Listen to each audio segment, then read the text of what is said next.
namni akka namaatti ilaalamuu dadhabe jaalleewwan maatii isaanii dhiisanii jireenya isaanii dhiisanii biyya isaanii dhiisanii biyya ollaatti gammoojjii ollaatti daggala ollaatti otoo maatii isaaniitiif hin yaadin jireenya isaatiif hin yaadin hundumtuu biyya ollaa keessa kan taa'aa ture.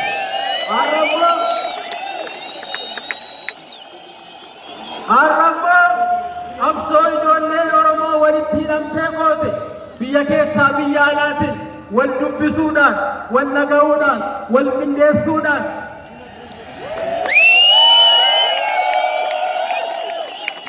tulluu diigamuu hin dandeenye diiguudhaan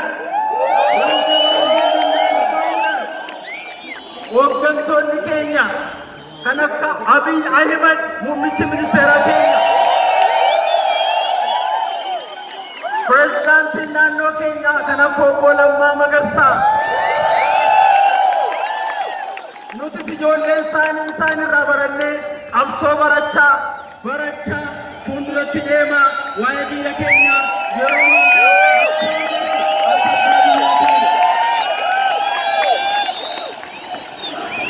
kanaaf har'a boqonnaa tokko ceenee boqonnaa haaraarra jirra.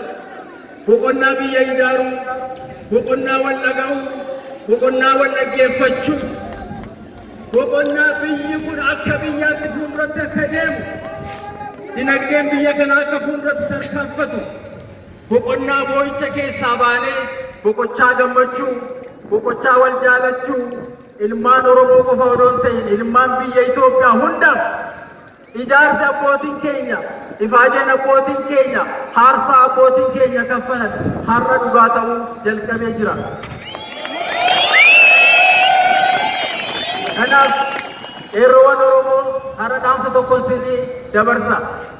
Jaal Daawit akkuma keenya umurii dargaggummaa umurii isaa akka keenya baratee yuunivarsiitii bahee akkuma keenya hoogganaa ta'uu hin danda'a ture. Garuu qabsoon innas ture hadhaawaa ture.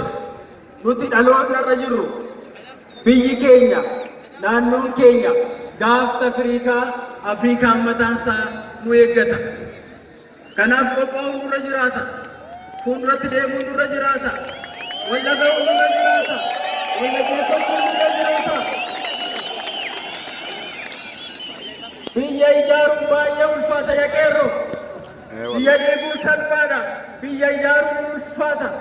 Hooggantoonni keenya kan akka Abiy Ahmed muummichi keenya Jaal Daawit Ibsaan pirezidaantii keenya lammaan aarsaa isaan kaffalaniin amma boo'ichi keessaa baanee mataa gadi qabannee deemuu keessaa baanee akkuma aadaa keenya akkuma seenaa keenya nuti ijoollee abbaa gadaati ijoollee safuu ijoollee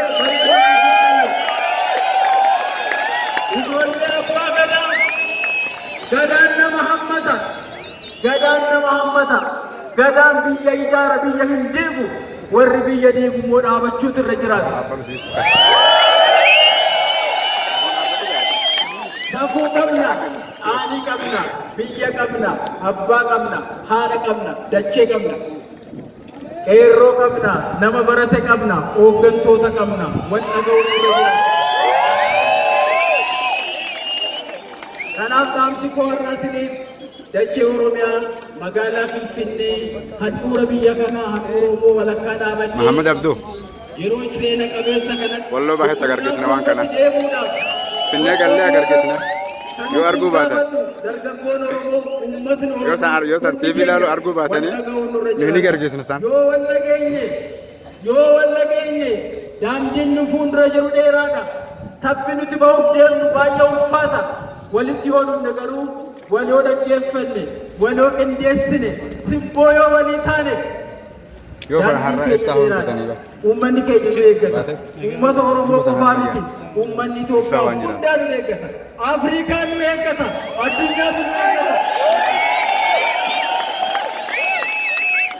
Kanaaf gadaa keenya aadaa keenya eenyummaa keenya afaan keenya guddisaa lammii biyya kanaa hundayyuu ofitti qabnee hammannee jaalalatti agarsiisne yaada mo'ataatiin mo'achaa fuulduratti deemuun akka nurra jiraatu haamsa kiyya sinii dabarsa.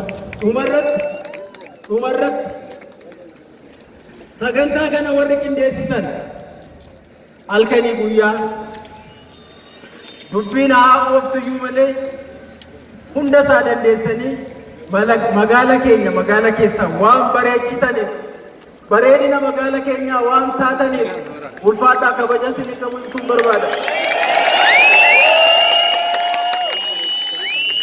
የአዲስ አበባ ወጣቶች፣ የአዲስ አበባ ነዋሪዎች ከምንም በላይ